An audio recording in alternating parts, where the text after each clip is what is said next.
Well,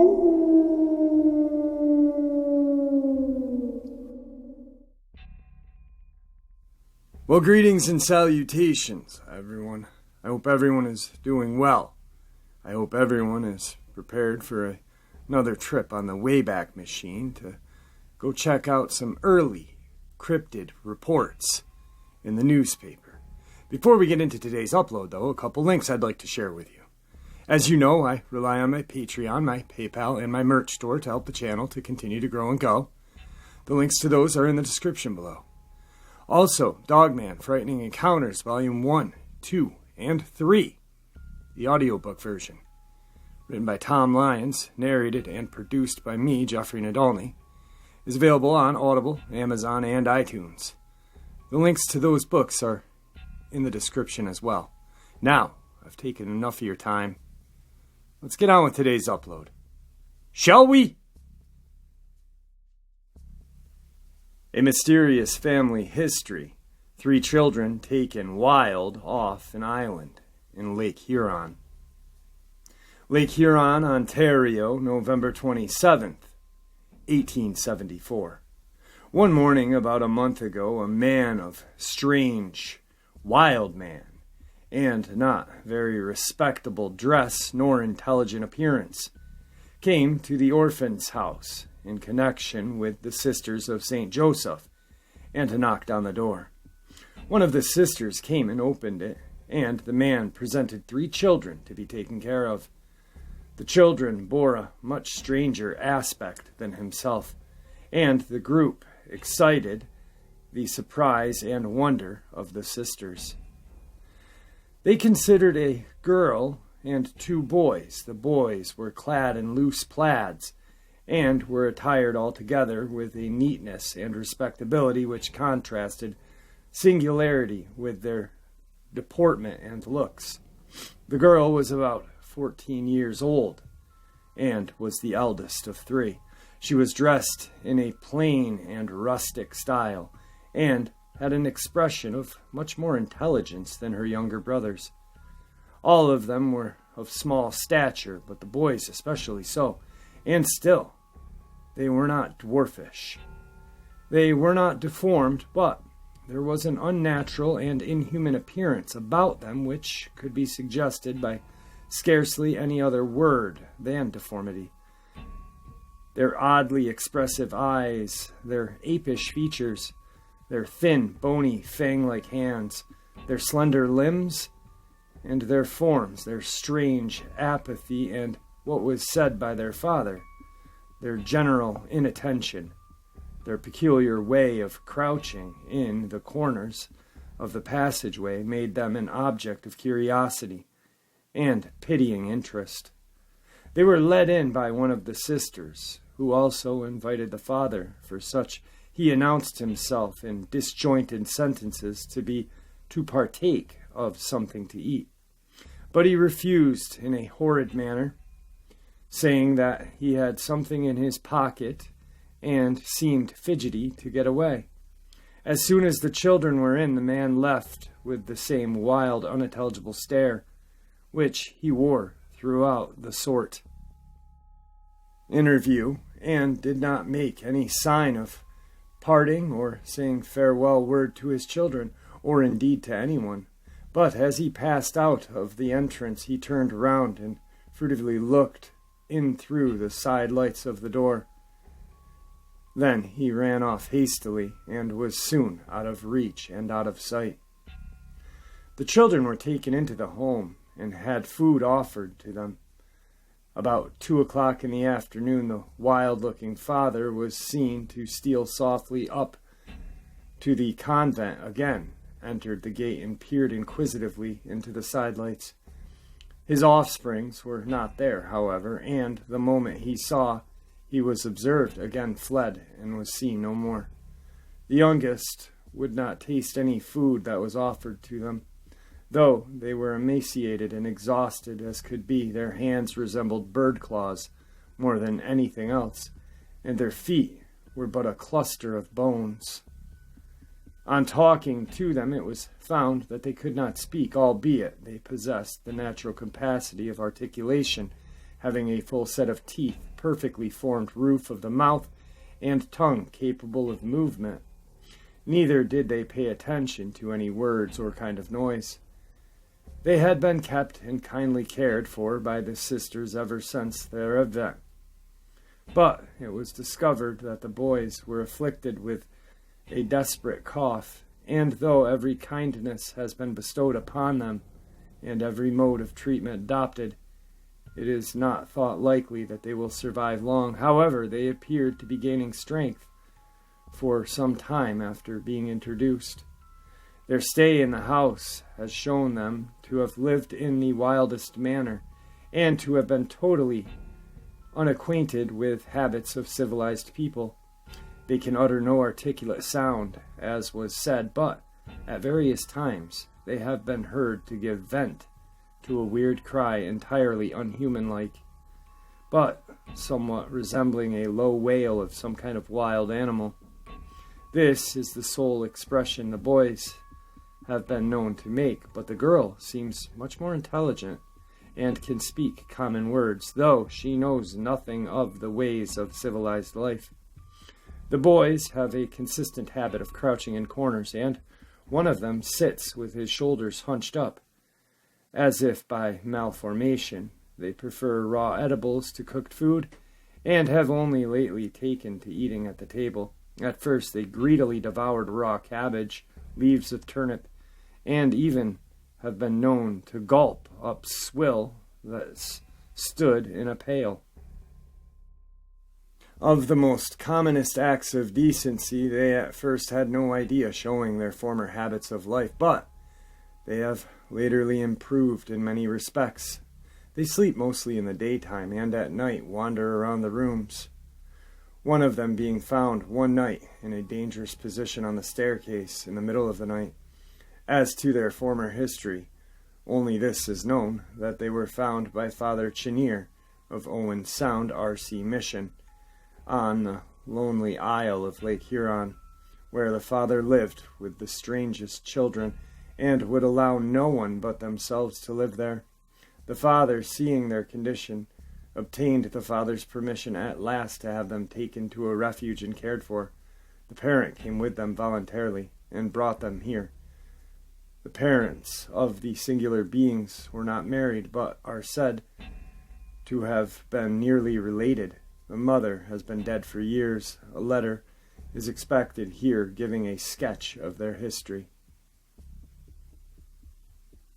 This comes to us from Canadian Monsters. Wild boy seen in Gore Woods, London, Ontario, Gore area, June 27, 1871. A wild boy has been seen in the woods near here. His only coverings consist of a pair of dark pantaloons and a white shirt, both of which are torn and hanging in shreds. One sleeve of his shirt is entirely gone. An older resident came upon him sitting in a knoll, plucking the grass and herbs around him to eat. When the resident hailed him, he uttered a howl of dismay and rambled off as fast as he could into the forest. A search party of 10 men recently scoured the brush thoroughly, but no trace of the boy could be found. It is believed that he lives in a cave.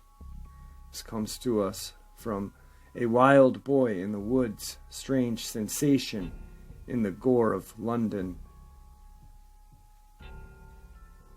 St. Catherine's Journal, Ontario, Canada, June 27th, 1971. Superstitions, Kokomo, Indiana, August 15th, 1871. A prevailing superstition amongst the Dutch is that of a hairy man, the wild man of the mountains, a being without other clothing than his hirsute abundance, who climbs lofty trees, afflicts children and stock, and defies pursuit and capture.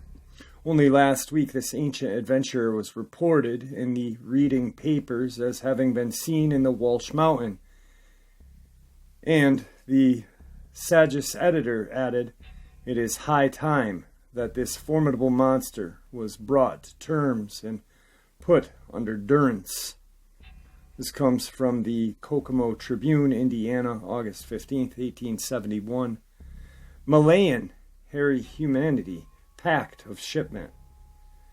Malaya, 1871. A.D. Fredrickson, F.R.G.S., wrote the following about his travel in the area.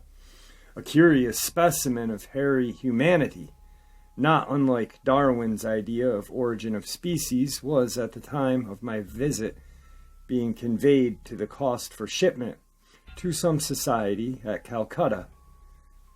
It comes from Abominable Snowman of Malaysia. Missing girl returns after nearly a year absence, claims she was abducted by a hairy giant. The Chehalis Reservation, British Columbia, 1872. Seraphin Long, a 17-year-old Chehalis native who disappeared nearly 1 year ago, arrived back at the reservation a few days ago. In a state of utter exhaustion, too weak to talk, she was put to bed, and that same night gave birth. But the infant died within a few hours. At the time of her disappearance, she was about to marry a young brave named Kulak, and was last seen giving a gather cedar roots. When questioned about the events since that time, she stated that she had been abducted by one of the hairy giants said to inhabit the region. The creature smeared tree gum over her eyelids so that she could not see, hoisted her on his shoulder, and raced off with the struggling woman to a cave near Mount Morris. There she was kept a prisoner with her abductor and his elderly parents. They fed me well, she said. For almost a year she grew sick and pled with her captor. I wish to see my own people before I die. He reluctantly gave in, and after again putting tree gum on her eyelids, carried her back to the reservation. This information is an account as provided by Saffron Long to John W. Burns, a teacher on the Chehalis reservations. Burns started working there in 1925.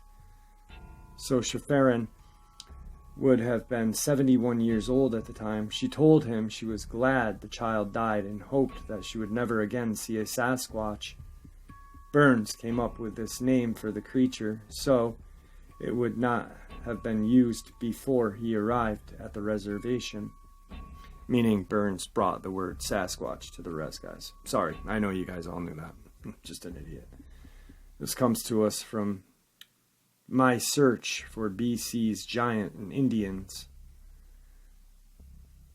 Liberty Magazine, December of 1954. A wild man seen again, San Francisco, California, August 6, 1873. A wild man who has been seen so often in the mountains east of here for the last 3 years, and who has incorrectly been stated to a species of gorilla, has been recently seen again near Squaw Valley. He was engaged in picking thimbleberries and was perfectly naked. He was covered all over with long black hair and had long gray whiskers. He is a white man, large and powerful, and at least 6 feet high. His fingernails have grown out several inches. Downing was within 20 feet of him when he raised up from picking berries, stood perfectly still and looked at Downing some time, then started to run. Downing was sitting down picking berries at the same time himself, when this wild creature raised up out of the low bushes near him. He had not seen him. Downing was out hunting and was well armed. He is a gentleman of undoubted veracity. Many others of our citizens have at different times caught sight of this monster. W.M. Arnold, an old and well-known citizen, saw him some time ago sitting on top of a large rock, engaged in a highly romantic and, to him, no doubt, delightful occupation of scratching himself. He is the constant terror of the Indians in the mountains eastward, who all have either seen him or know of his existence. They tell of the most marvelous stories of his performances. They think he is either the devil or some dead white man whose ghost has returned to annoy them. There can be no doubt of reality of this wild man. as he has been seen so often by so many credible witnesses. The Tulare Times, August 2nd, 1833. Also the Daily Evening Bulletin, San Francisco, August 6th, 1873. Strange Creature, Austin, Texas, September 1875. A wild boy was lately captured in Austin, Texas. He was first discovered wallowing in a pond of shallow water, and when approached he broke like a quarter horse, running about a mile before he could be overtaken by the men and ponies. Riding up near, the boy was lassoed when a fierce contest ensued, the strange being striking, kicking, and lunging about in the most fearful manner, and apparently being frightened almost to death. Finally, he was overpowered, tied, and taken to the house of a man who first discovered him. His body was covered with hair about 4 inches long, and from size and appearance, he is supposed to be about 12 years old. He is unable to talk, but possesses reasoning power, and now follows his captor about like a dog.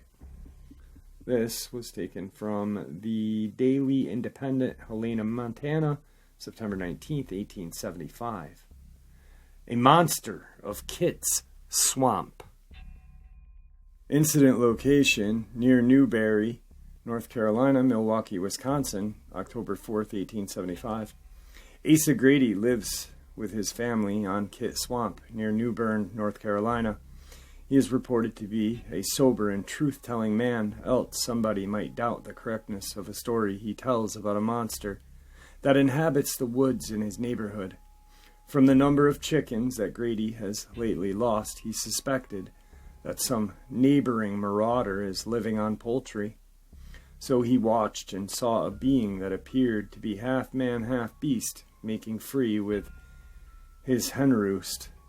The nondescript had a head and face like a wandergo, or wendigo maybe, but he called it wandergo. In the paper it's wandergo with the word wendigo in quotations, question mark.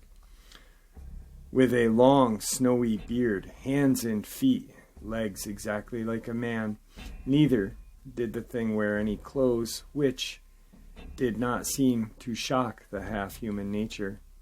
It looked so much like a human that the sympathizing Grady did not dare to shoot it. So it waddled back to the woods with his arms full of chickens. A few days after, when Grady was at work in the field, he heard his wife and children screaming at the house. A dark vision of a man-monster destroying his family peace came before his eyes as he ran home with a club in his hand. He was just in time. The thing was just preparing to run to the woods with 2 Grady's children, one in each arm. He slipped up behind the monster and let him have one on the head with the club, at which he dropped the squalling little children and ran for dear life to his cave. Grady has set all the workers his section of Kit Swamp guerrilla hunting. They want to capture the thing alive if they can, dead if they must, and give Barnum a whack at it. This comes from the Daily Sentinel, Milwaukee, Wisconsin, October 4th, 1875. Man gone wild, seen at Stump Lake, British Columbia, December 4th, 1875. A wild man identified as Martin, who at the time had a store in Vancouver, was sighted here a few days ago. He asked a shepherd for something to eat, and the later gave him the remains of his dinner. Martin was described as having a strip of what appeared to be a piece of old trousers around his neck, and not another rag or hat. His hair was gray and matted, hanging down to his shoulders, and his body had become thickly covered with hair like an animal, not a gorilla species. He carried a rifle, which was very rusty. He did not answer many questions asked by the shepherd, but did remark after finishing his food that this was the first bread I have eaten in 5 years. The shepherd offered him clothes, but he seemed unconscious of anything and simply walked away. That comes to us from the Ottawa Times, December 4th, 1875. prospector comes face to face with hairy wild man. Warner's Ranch, California, April 30th, 1876. Turner Helm, a prospector, reported that he recently encountered an unusual hair-covered man in the mountains about 10 miles east of Warner Ranch.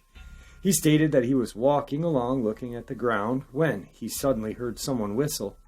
Looking up, he saw something sitting on a large boulder about 15 to 20 paces from him. He supposed it to be some kind of animal and immediately came down on it with his needle gun. The object instantly rose to its feet and proved to be a man. He appeared to be covered all over with coarse black hair, seemingly 2 to 3 inches long. Like the hair of a bear, his beard and hair on his head were long and thick. He was a man of about medium size and rather fine features, not at all like those of an Indian, but more like an American or Spaniard. The two stood gazing at each other for a few moments, and then Mr. Helms spoke to a singular creature, first in English, then in Spanish, then in Indian. But the unusual man remained silent. He then advanced towards Mr. Helm, who, not knowing what his intentions might be, again came down on him with the gun to keep him at distance. The oddity at once stopped, as though he knew there was danger. Mr. Helm called to his partner, but the wind was blowing so hard he did not hear him. The wild man then turned and went over the hill and was soon out of sight. Both Mr. Helm and his partner stated they frequently before seen man's tracks in that part of the mountains, but had supposed them to be tracks of an Indian.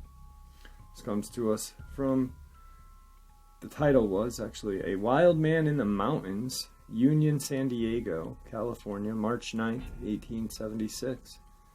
Buffalo Bill reports huge human bones found. Niobrara County, Wyoming. I apologize for any Wyomingers that I pronounced that wrong. William F. Cody, Buffalo Bill, has reported an unusual find in the area. His report is as follows.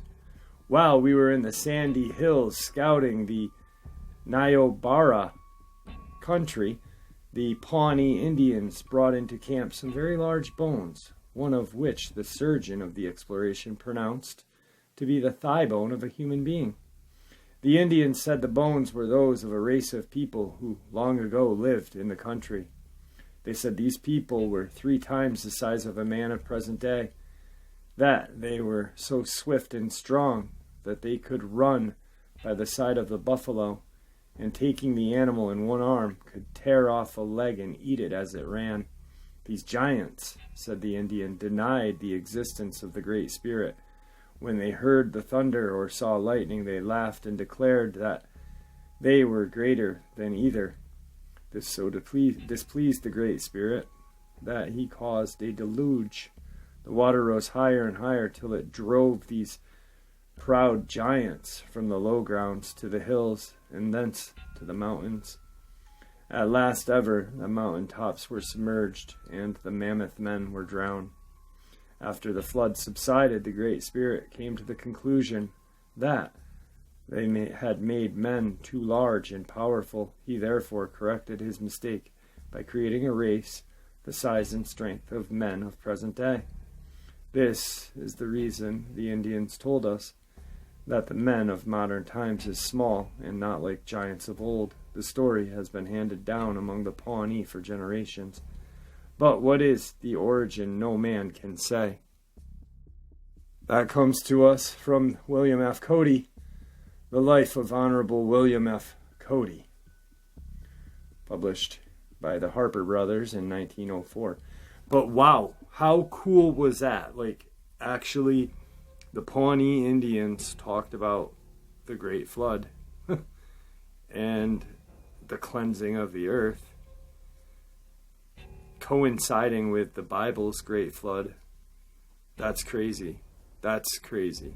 I mean, that's something that just really shows people who do not believe in God, the Great Spirit, whatever you want to call him, that there is truth to this. We have Native Americans that live on one side of the planet and Europeans who had passed down Christianity for hundreds of years, talking about the same flood and it wiping out the same giants. Man, that's cool. Moving on. Our neighbors, Wellsboro, Pennsylvania, August 28th, 1877. Hughesville and the vicinity have been in a state of excitement for a few days past on account of the rumor that a wild man has been seen in the woods near the place. The report was not fully credited until a few days ago, when the strange object was seen by Honorable George Steck and others in a cornfield owned by Mr. Steck. The news spread like wildfire, and the excitement was terrible. Every able-bodied man ran for his guns, and a company of 30 or 40 men and boys, fully armed, was immediately formed and started in pursuit of the object, resolved to solve the mystery. It is reported to be a large, very large man, entirely naked, and bare shod, running swiftly away when approached by anyone. The searching party returned late that same day, not having been successful in the capturing the mysterious being, although several of the party claim to have seen it at some distance. It's probably some lunatic who, to suit his mad fancy, has taken to the woods, there to end his wretched days. That's from the Agitator, Wellsboro, Pennsylvania, August 28th, 1877. An extraordinary animal, Sultan Forest, New South Wales, October 12th, 1877.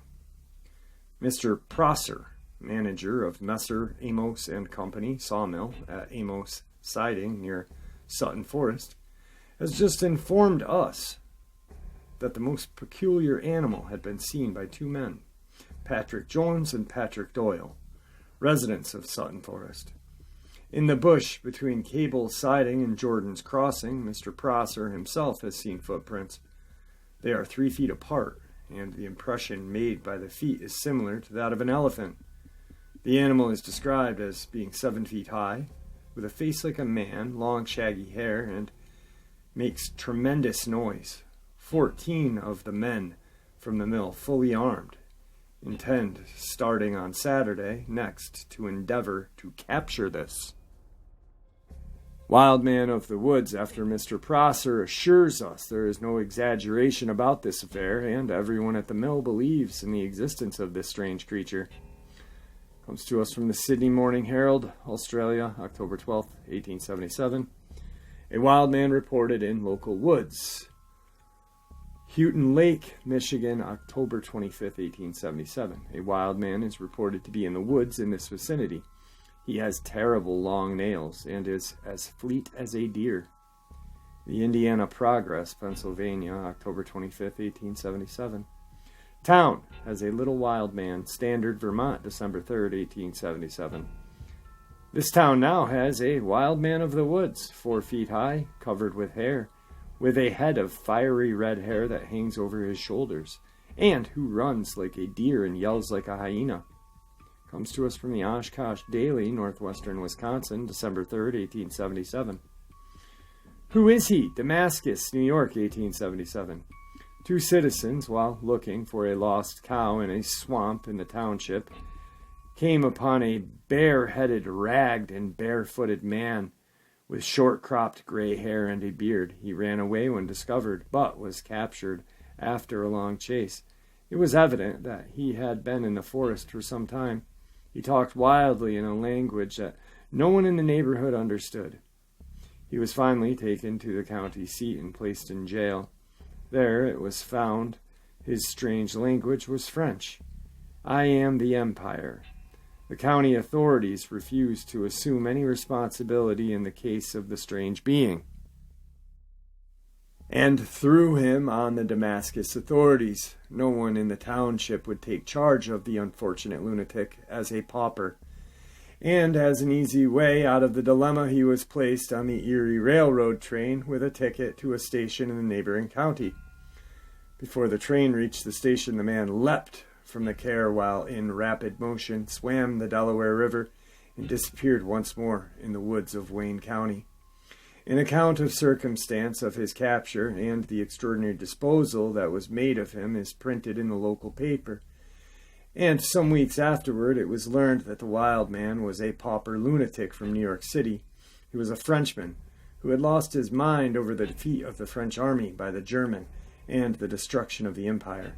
Having been pronounced an incurable case, the county authorities were taking him to the state institution via the Erie Railroad, and he escaped at a small station bordering on Wayne County, and a long search failed to effect his capture. That comes to us from the Evening Gazette, Port Jervis, New York, November 20th, 1879. Also in the Philadelphia Times.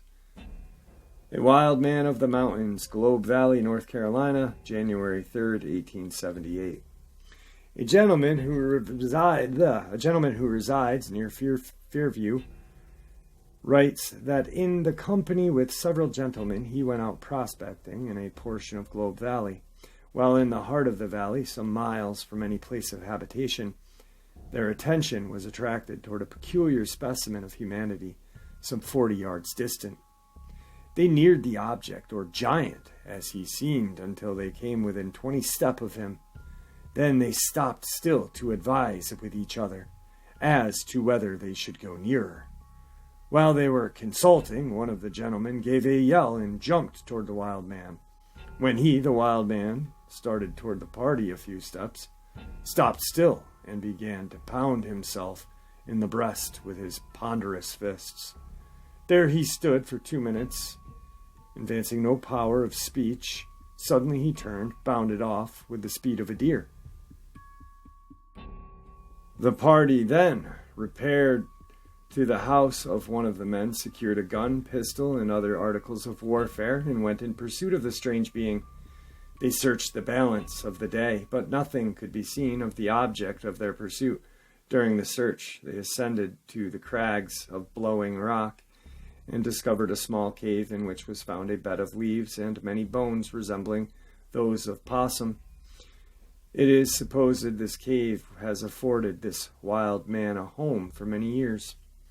Our correspondent describes the wild man as being about 6'5", broad shoulders, long apish arms, smooth face, and funnel-shaped head. His body is covered with dark brown hair, nearly 2 inches long. His head and the great portion of his forehead is covered with long, luxuriant, dark red tresses.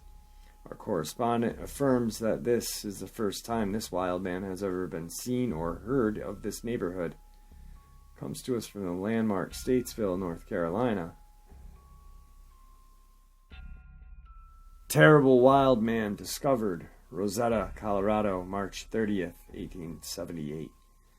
A party of prospectors arrived in town and gave the description of a terrible wild man which they had discovered in the Sangre del Cristo range.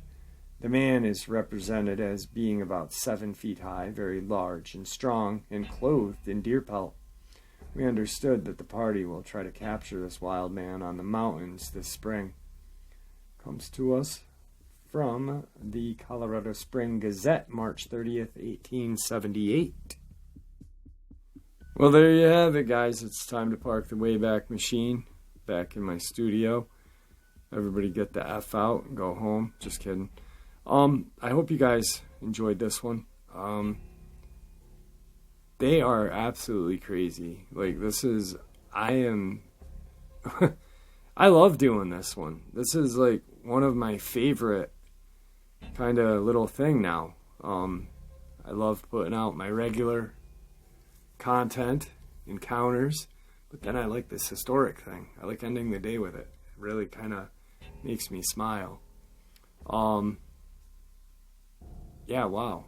So, I'm feeling a little better. Not really. My eyes are friggin' burning. Cannot wait till I can actually taste a cup of hot tea. all it tastes like is like I'm drinking hot water. Cannot believe I'm not hungry. Like, I've literally gained a ton of weight since last year. Like, I weighed like $160 and now I weigh like $175. And that was because I just record, eat. And I'm not hungry. I haven't eaten anything in a while. So, I don't know. Like cold sweats. This sucks. Anyway, you guys had fun on this trip, didn't you? I hope you did. If not, there's no refunds. Have a good day, guys. See ya!